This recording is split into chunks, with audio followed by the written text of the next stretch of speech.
Okay, welcome to the post-game press conference for the LSU Tigers. We're joined by head coach Kim Mulkey, associate head coach Bob Starkey, and student-athlete Anissa Morrow. We'll begin with questions for Anissa, and then we'll take questions for the coaches. Please raise your hand. We'll bring you a microphone. Start here in the front, and then we'll go to the middle. Anissa, it seemed like you had something to prove tonight, setting a new school record as well. What was working so well for you? I would say I was kind of just being a little bit more calmer, letting the game come to me. I feel like it showed tonight. I shot well from the field. Reed Darcy with the Advocate. Anissa, overall, as an offense, you score over 100 points. What was clicking on offense for y'all? Just sharing the ball. Ball reversals, being able to execute. That's one thing we did a lot tonight, executing offensively for our sets. Back here in the front. Chesson Boucher with WVLA in Baton Rouge. Nice, having the adversity that this team has been through this season and not having your coach for almost a week, playing for her, is that a little bit more motivation in this tournament as well? Yeah, of course. Sometimes we do feel like the odds are against us, and it's important for us to have each other back, and we showed that all year. Just being able to lift each other up and being able to encourage each other, because sometimes we might be discouraged, and just be able to lean on your sisters. Hi, Anissa. Jack Meyer from the Independent Florida Alligator. In Florida's first game of the tournament, they gave up 50 total points to Auburn. You guys scored 53 in the first half alone. What do you think? Florida's been a very defensively oriented team through their first two games of this tournament. What would you say just allowed you guys to just take off so early and just never look back? Well, that was our mindset, to start fast. We know they played 2 games. We know that eventually they'll get fatigued because of those games, and they were pretty close games as well. So just being able to start fast and execute our offense. Back to the middle.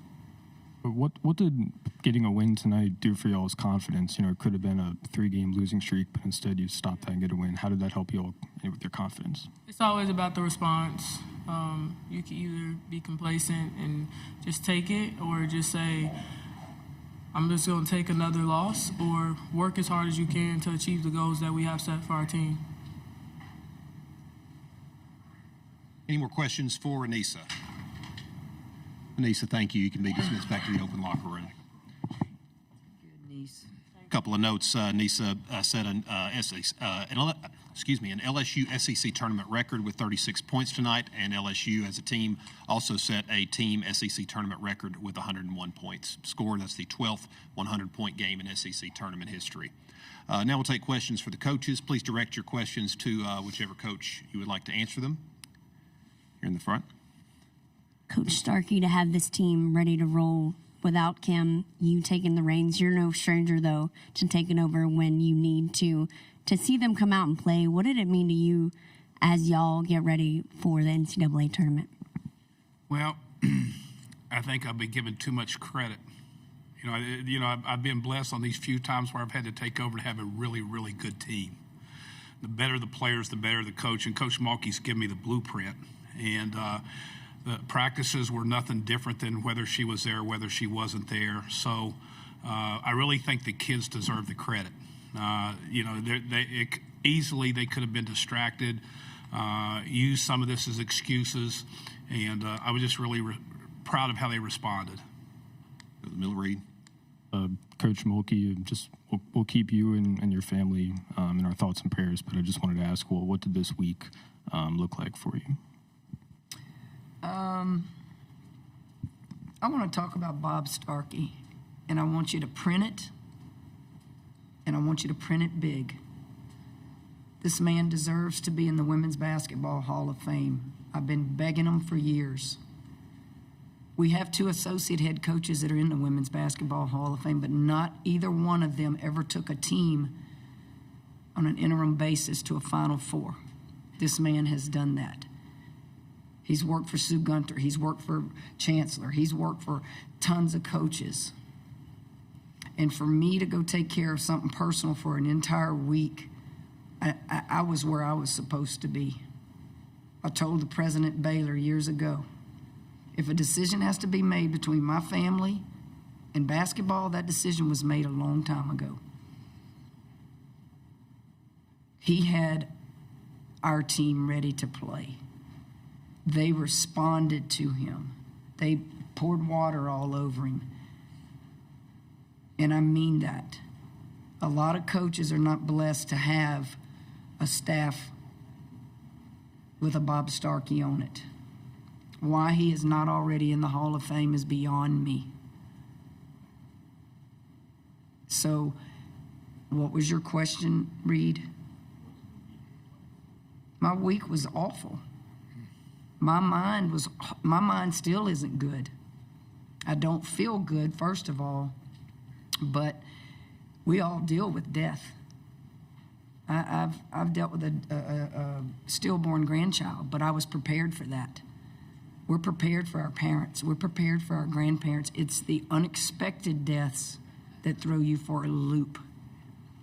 And I was where I was supposed to be, and I'm very, very proud. But as I told our team many times, I've told them many times, we could drop dead on that sideline, and you should be able to coach yourselves. So I was very confident. And I'm going to go back to your original question to Anissa Reed. This team didn't lose confidence. Flage's not even playing, and she's our leading scorer. I made a decision as the head coach to shut her down till the playoffs. So we lose 2 back-to-back games. Whoop-de-doo. Whoop-de-doo. We play a very good Texas team, ranked number 1 in the country, great defense. But they responded the way they do every game. It's just sometimes the other team makes a few more plays than we do. But we're never going to be a team that doesn't have confidence. It's not in our DNA. And I think Morrow broke Simone Augusta's record. That's correct. How cool is that? She's sitting there on the sideline watching that. I was wondering why she wanted us to take her out early. I don't think she wanted. No, I'm teasing.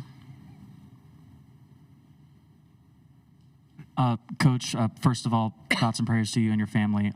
Just in terms of tonight being back on the court, would you say that it's like, what was that feeling like for you? Did it help at all with the, obviously grief is a unique process from person to person, but did it help you at all with like the healing to be back out there with your girls? No.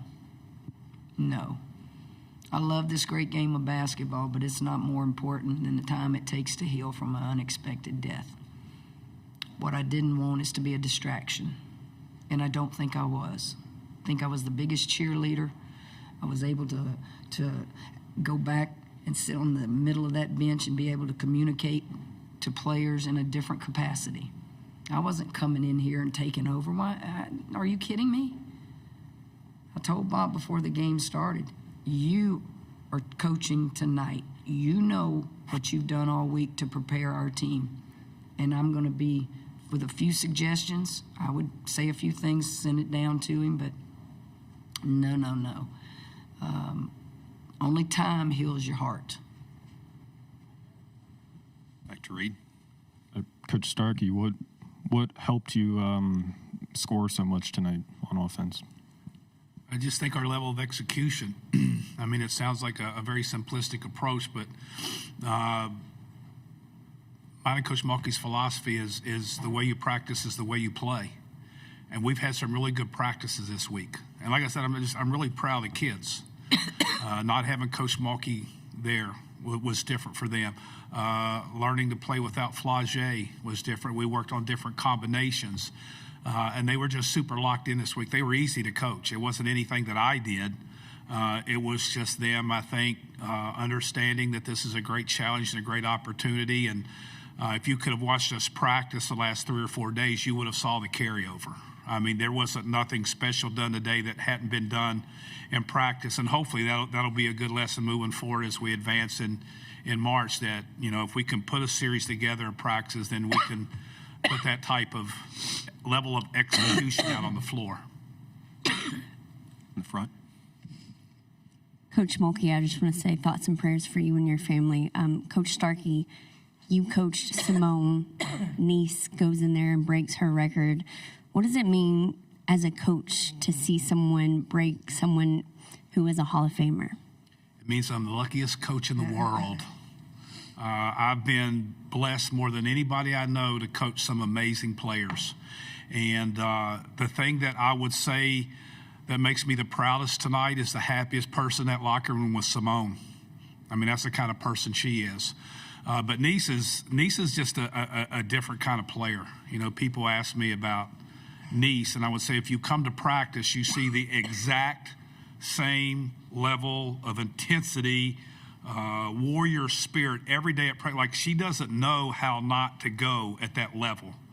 So, you know, she's undersized, and she just battles every single day. And so when something like tonight happens, as a coach, it makes you happy because that's what you preach. You preach to your kids, if you work hard, good things will happen, and Nice is the poster child for that. One more in the front.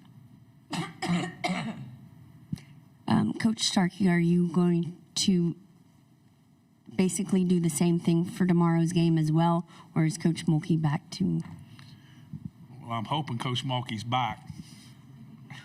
But certainly, regardless, I'll be leaning on her a lot. I leaned on her. You know, I don't want you to think that she just disappeared this week. There were a lot of conversations, and she was involved in the game plan and all that. I mean, this was a Coach Mulkey win. I just got to stand up a little bit more than I usually do. Any other questions? All right, one more. For either one of you, what did you see from Miracle tonight? How did she help you all? You're the coach. Let it rip. What was the question? Miracle. Miracle's, you see energy. I mean, she's very similar to Nice, and then she has that one speed. She's so active in every place defensively. She's going to be able to guard a quality player on the other team. She's going to be able to rebound. The thing that we weren't expecting was her knocking a couple bombs down outside the arc. But I'll say this, she's a kid who works on her game. She does the unrequired work.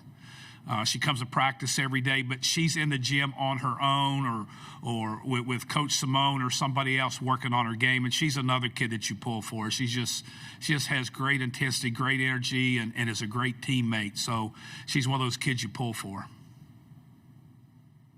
Coach Mulkey, Coach Starkey, thank you very much. Thank you.